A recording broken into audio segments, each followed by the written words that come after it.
having a more advanced system.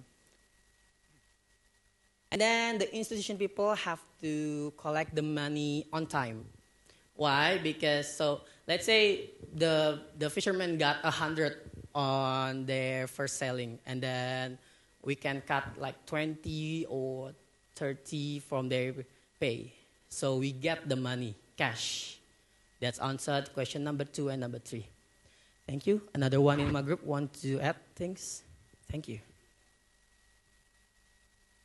One minute. In Indonesia? After this occurred, the next step is not treating the fisherman as the lender, but as the collector, where at the end, the member of the fisherman in the institution doesn't save the money in the local Sharia bank, but the interest will be saved in the Islamic microfinance institution. So the fund will be top up in this institution, and this institution can expand.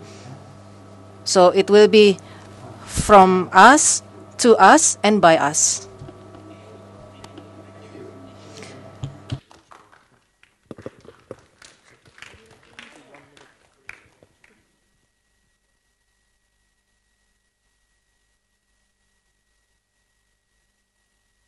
Oke, untuk tim berikutnya. For the next team. Only 1 minute.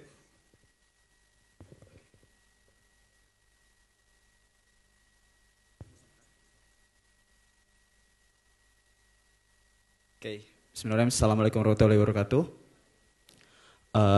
Karena tadi ada yang menggunakan bahasa, saya coba menggunakan bahasa biar bisa menyampaikan idenya dengan baik. The first problem in the fishery, kita berpikir apakah about technology, tools, or both, not. Tapi ini semua masalah berasal dari paradigma. Pernah dengar lele-lela? Nah, kita ambil kasus lele-lela. Lele-lela itu yang punya, itu dia tidak punya kolam lele sama sekali.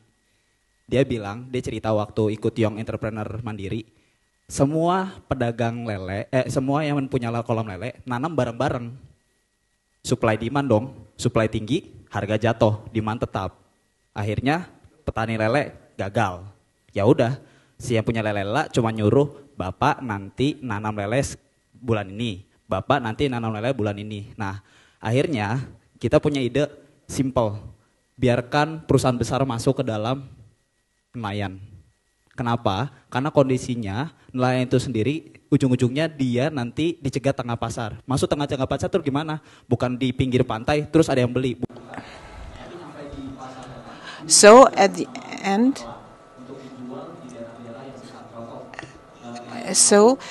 the fishermen in Lampung, they will be sold in Jakarta, and they will not, the restaurant will buy, say just those middlemen. So this is very important, and this is a problem. So we need that the big companies should cooperate with the fishermen. They should cooperate and not to be occupied or not to be, so there should be a cooperation. So it is hoped that all those fishermen can improve their productivities, because in cases of some countries, there's no country which got a big fisheries are done by small fisheries, because they don't do business, but they do things in a traditional way.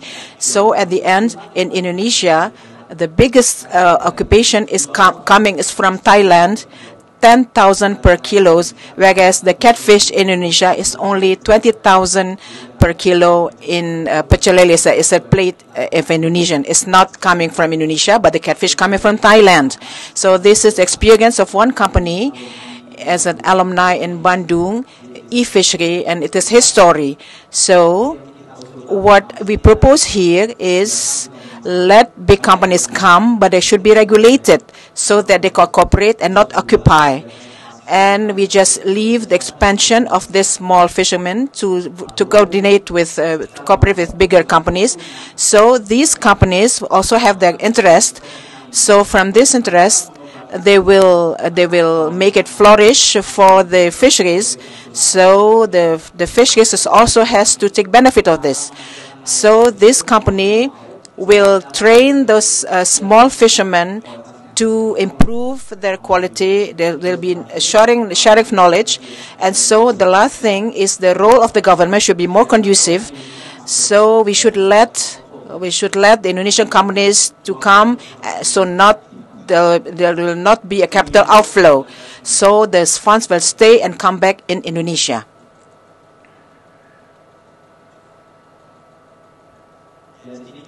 So there's a different ID.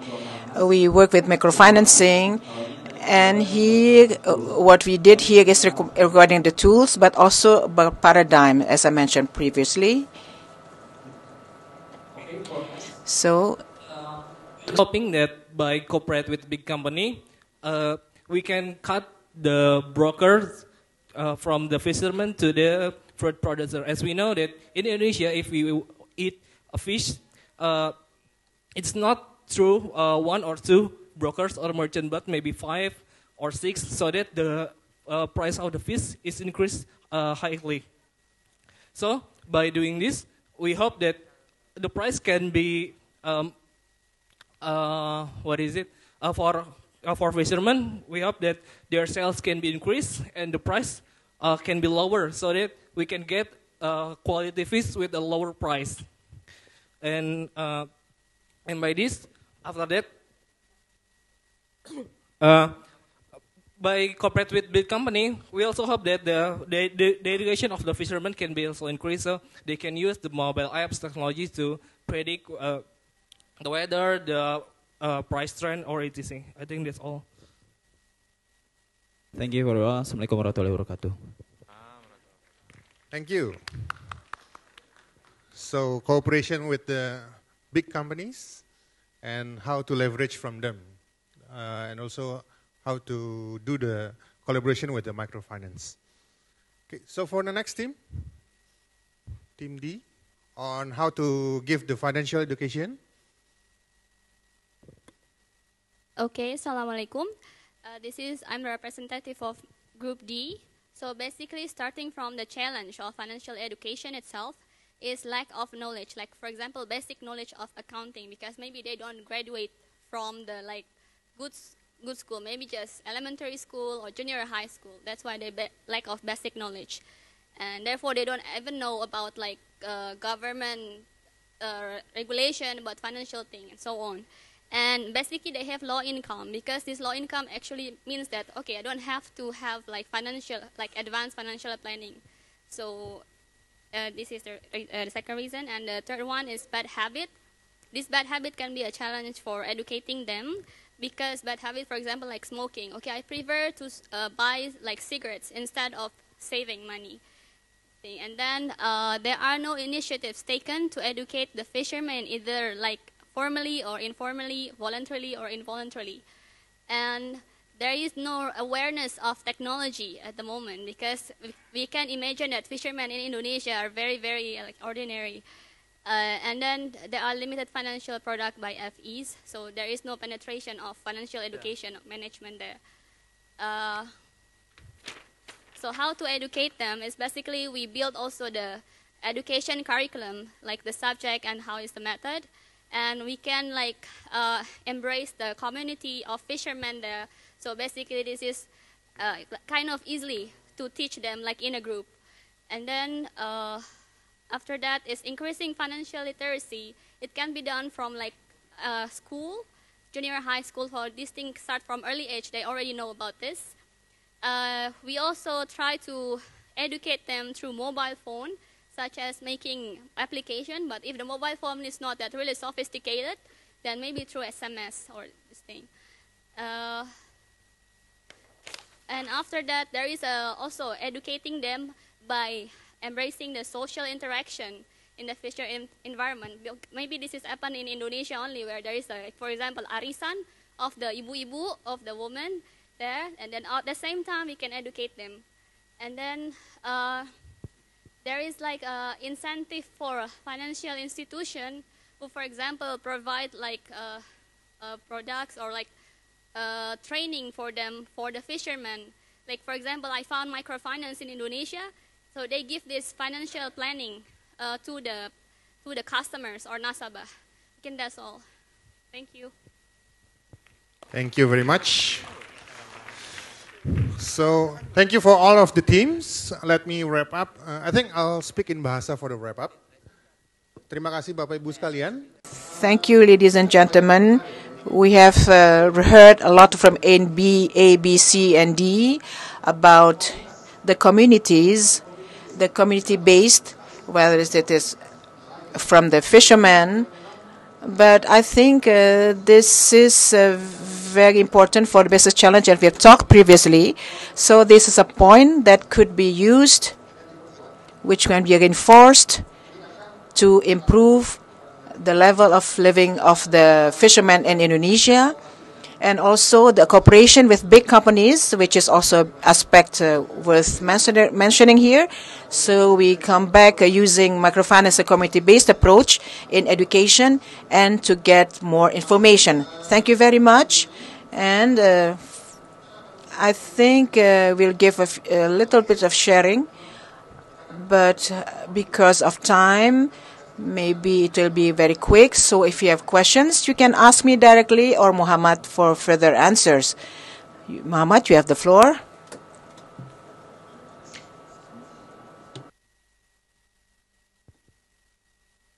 Yeah, and the next one. And the next one. And keep going. Keep going. That's fine. Yeah, if you just stop there, just go back. Thank you. So thank you very much, everybody, for the brainstorming and the hard work that you've done in the last 40 to 45 minutes. There is really a very, very valid reason for doing this thinking today, because in Indonesia today, we are on the cusp of a real economic and social revolution with the uptake of technology, because technology uptake now is growing more rapidly than it ever has in our history.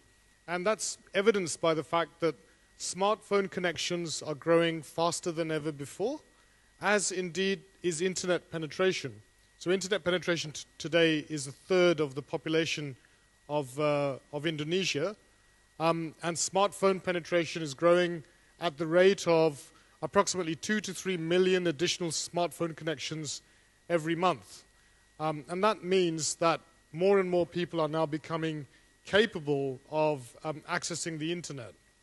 And for those reasons, the points that we've been discussing today about how can we improve the lives of Indonesian fishermen is actually very, very, very relevant. Next slide, please. Next slide, please.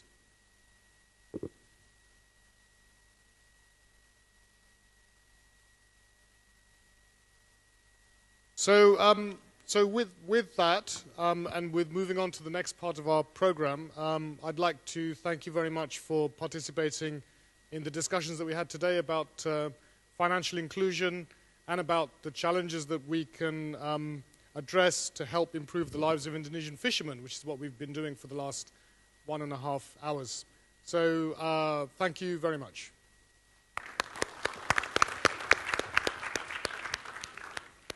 Thank you very much, Mr. Muhammad Chowdhury and Mr. Jeffrey Kusnadi. It was a real pleasure to have you amongst us.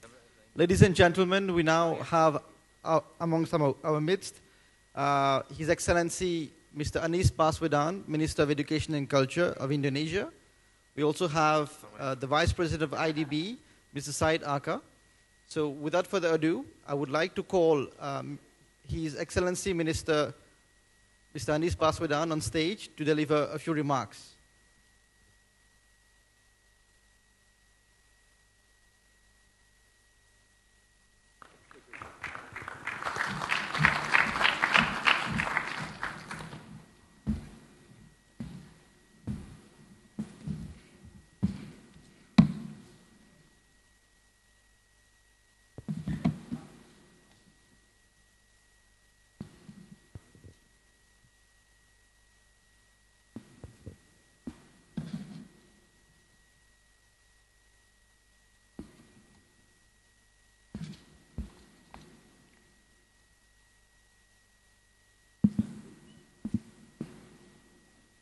Assalamualaikum warahmatullahi wabarakatuh. Good afternoon, everyone. Vice President of IDB, Dr. Said Aka,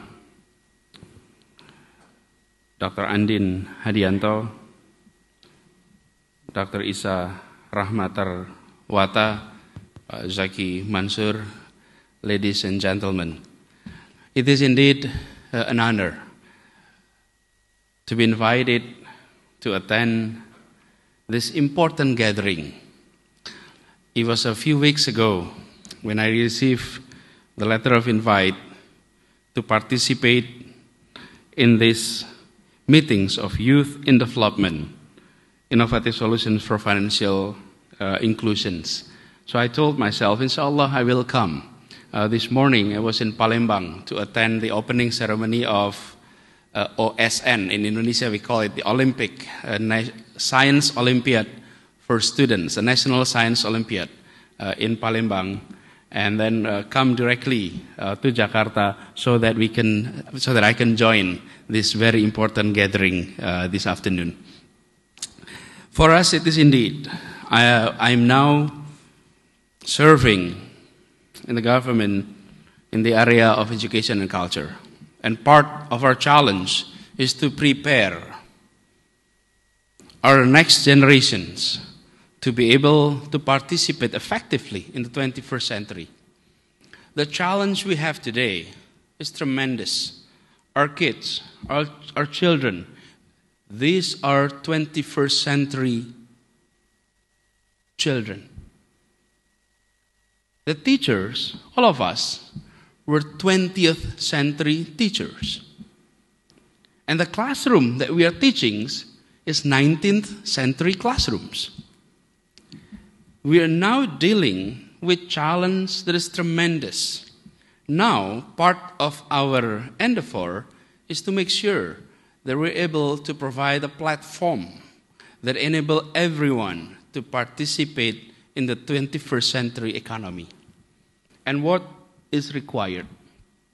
And inshallah, this very forum provide that opportunity. About 2 months ago, the World Economic Forum produced a report that summarized those challenges, which indeed we also discuss it here in Indonesia for quite some times. We have undergone a curriculum revise. We have undergone reform in our teaching, in our teachers' trainings. And when it comes to anticipating the future, this report summarized quite nicely.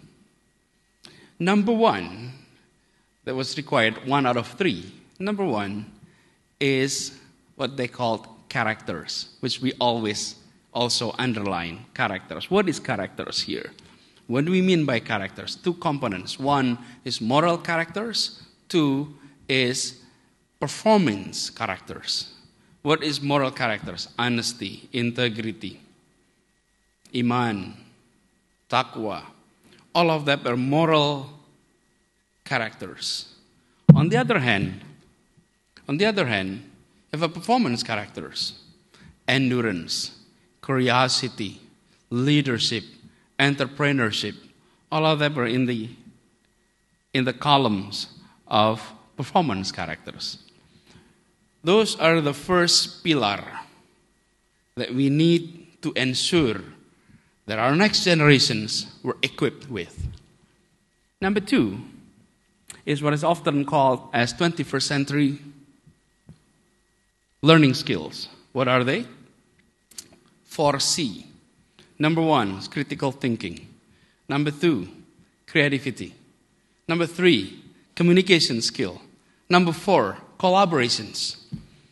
The 4C that is often echoed here and there is what needed for our future, especially among the Muslims. Sad to say, we are among those who are not paying enough attention on developing critical thinking, allowing creativity to grow. And this is the challenge of the Muslims across the globe, especially those who are living in the developing area. So that is the second columns that we would like to have. The third column is literacy. And literacy here means the 3R that's always being the focus of education for many decades. Read, write, arithmetics. Those are the 3R that we have been paying attention. And majority of our educations, especially in the Muslim majority nations, we're paying so much attention on the 3R but not on the 4C. But on top of the 3R, the literacy that is needed is financial literacy, information technology literacy, literacy on culture, literacy on citizenship. So, what we mean by the third pillar, talking about literacy, it's not only about reading, it's not only about writing, it's not only about arithmetic, but it is also about financial. And this very forum is addressing that third pillar of financial literacy. These forums provide an opportunity, I hope for us, to learn about what's needed by our youth. What are the issues that our youth were facing? Some of the issues that we need to address, or among them are, do young people need financial services? Do they really need one? And if they do, does financial access benefit young people? The immediate answer would be yes, but what kind? What do we know about the business case for providing financial services to the young people? And how do we create conducive regulations, policy environments for the greater financial inclusions of the young people?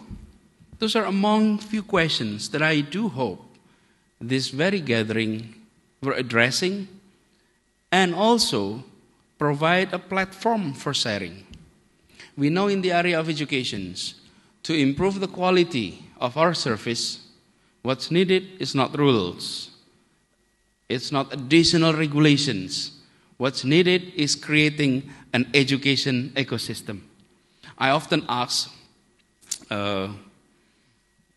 Syed, I often ask our colleague in the ministry simple questions. If our education quality is half of our neighbors, are we violating any law, any rules and regulations? And the answer is no. When the quality of education is low, we're not breaking any rules and regulations. Nope. Education's quality improves when we are able to create an education ecosystem where the recipients of education demand more. We had a survey a few years ago, and the survey came back with a result that more than 70% of Indonesians feel happy or very happy with our education services. Yet, we often feel we're not providing good enough education services. Yet, 70% of our populations were saying they're happy or very happy. How do we explain this? The answer lies not on whether or not we have provided quality educations. The answer lies upon expectations. When expectations is low, satisfaction is easy. When expectation is high, then satisfaction is difficult. If the expectation is low, even receiving a minority or small portions of a quality education, then people will be satisfied. And I think that is one of our challenges. So with regard to financial inclusions of the youth, I often also think that we also need to create an ecosystem that will allow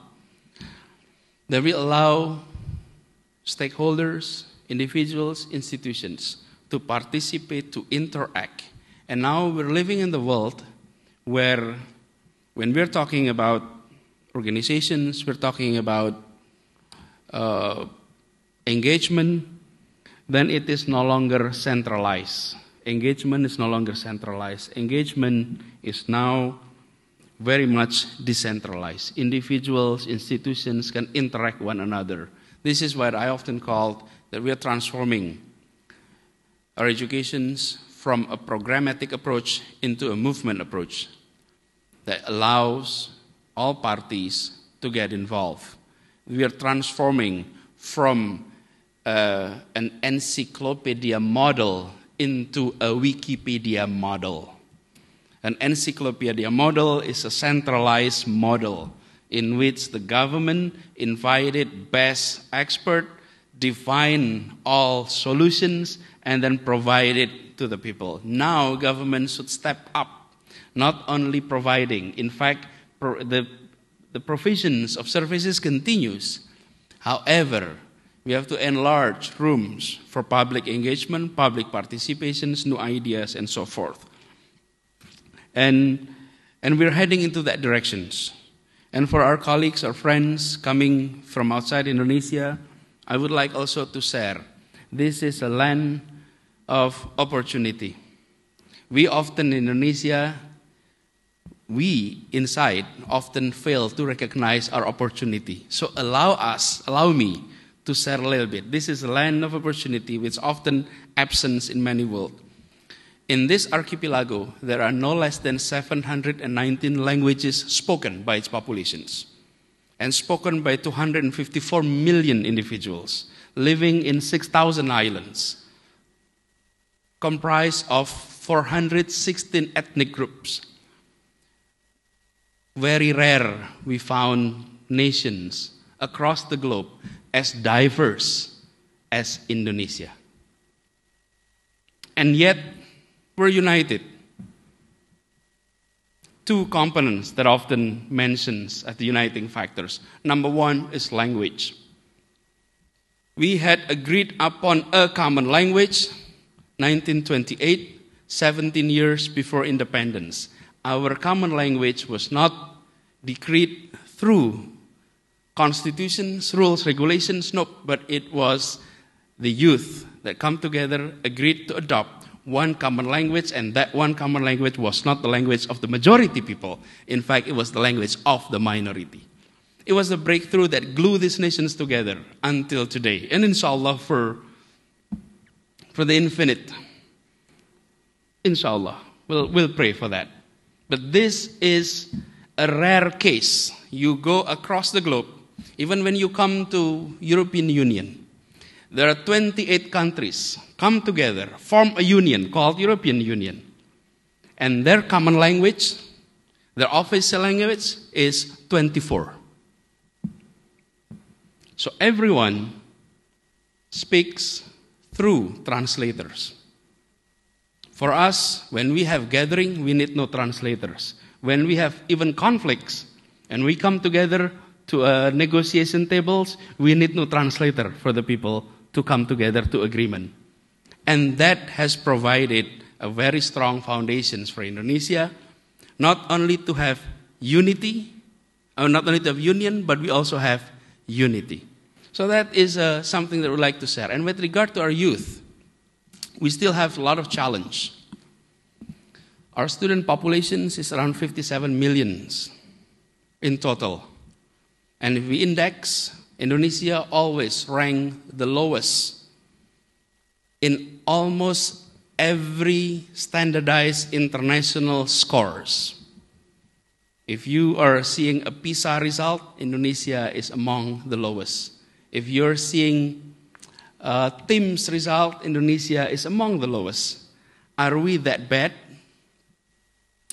I would like to share, yes, whenever this big country is indexed, our score is always low. If you index India, the score will also be low. If you index China, your score will always be low. If you index Brazil, the score will always be bad. But if we take the proportions, let's take 25% of best Indonesian students. 25% out of 57 million is about 13 million. 13 million students of Indonesia who are best students, they are double the populations of Singapore. They are more than all students in Malaysia. They have more than all students compromise. If you total students in Southeast Asia, suddenly the number is different. What is the issue here? The point is, I would like to share, is in this land, yes, we have internal disparities, but we do not have international disparities. These are the students that will be engaging with your institutions in the future. Our challenge is to bridge the gap between the 25% and the 75%. That's our job. But if you're coming here, you will be dealing with the students. And the youth who are here, I almost guarantee they are among the top 25% of our students when they were a student. Inshallah. If I see a smile, it means approval. That's, inshallah, they're among the 25% of our students. You will be dealing with this top 25%. And it also imply how the world have changed. In the past, we're dealing with the issue of international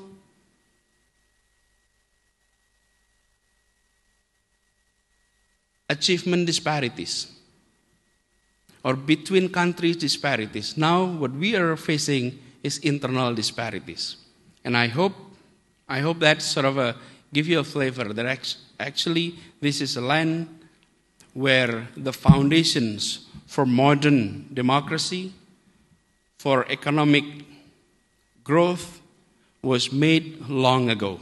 So when a lot of people ask why Indonesia have democracy, the foundation was not made recently. It was made long ago. And now we're enjoying that with the foundations of unity, union, and the quality of human capital that we try now to do.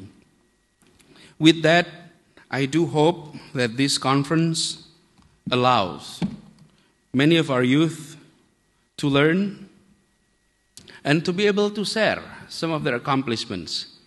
We have seen a lot of young Indonesians able to create breakthrough in the area of business that is often unexpected. We often feel that breakthrough that they made have enabled us to feel confidence about our futures. And inshallah, those youth who have made breakthrough, who have created new platform in their business, learn together through this seminar, through this gathering. So with that, I would like to express my appreciations to the Islamic Development Bank for organizing the IDB group meeting, the 41st annual meeting here in Jakarta, and especially for organizing meetings for the youth. And inshallah, this will benefit not only of those who are coming all the way to Jakarta, but also to our fellow Indonesians who are participating in this forum. And with expressing Alhamdulillah, I now officially close this seminar. Thank you very much. Assalamualaikum warahmatullahi wabarakatuh.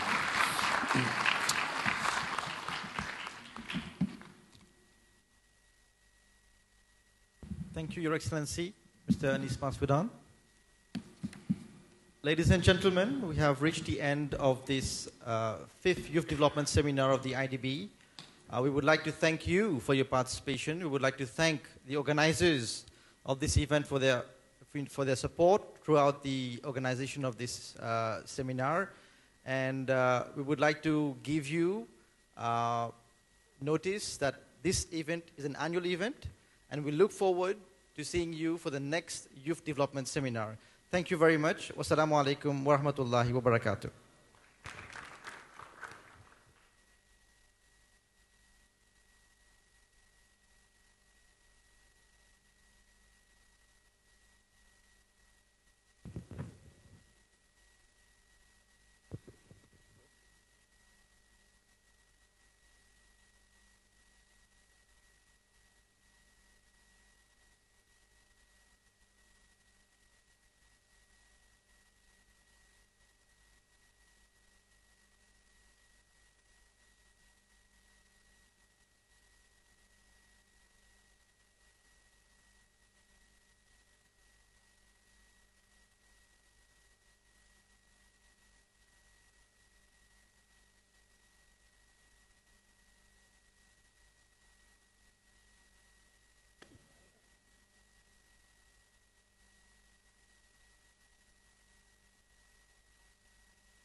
Okay, and then I have to watch here, or do I have maybe to use my own computer?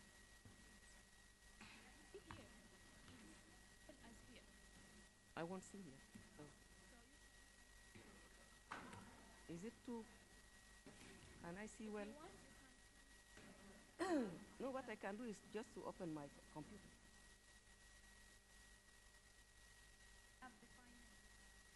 Yes. I think the final version is. You have not changed it.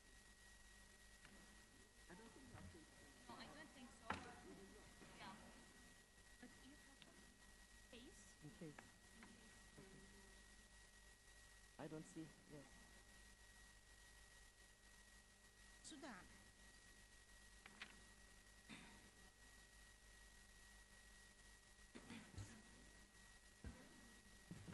Okay.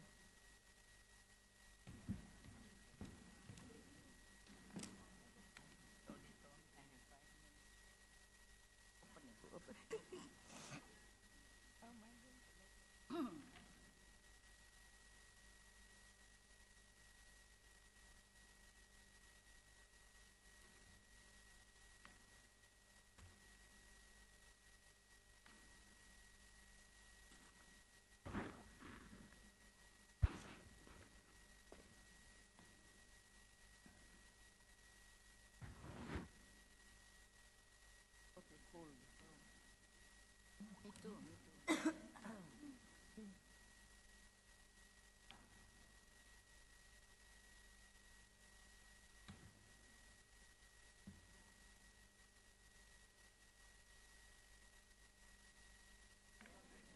If I leave it. No, leave it there. It doesn't matter. Doesn't matter. It's anywhere you like. Do you have a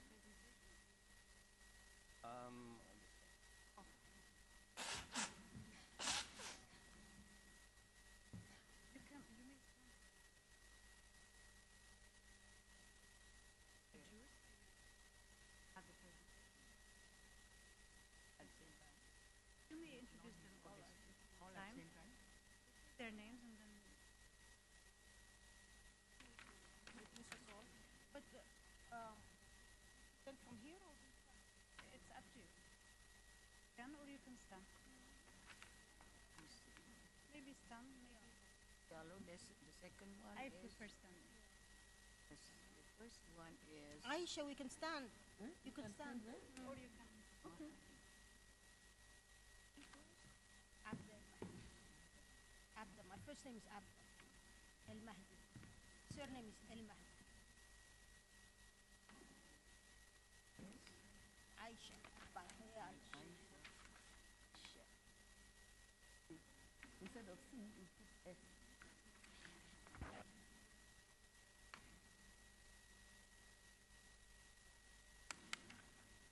I already marked it. It's not here. It's Abda. Yeah. First. Yes. Yes. Correct. Smiling one is me. I'm also smiling. But I smile all the time. Yes, you do. I'm a grandma. 16 and a half. Yes.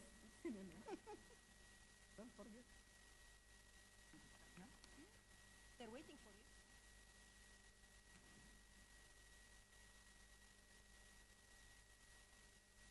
Yes.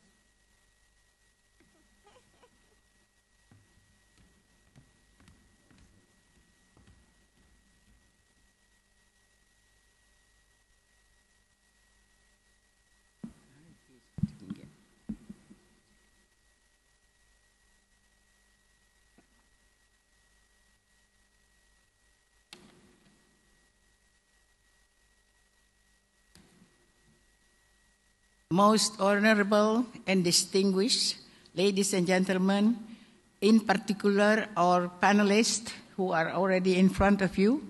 And as you can see, we have 2 ladies and 1 gentleman. That's equality and partnership. We are all, I'm sure all of us, are eager to listen to what they are all going to say to us about Islam and women. First, I will not tell you much about that because we will have very distinguished ladies and one gentleman to tell us. Number one,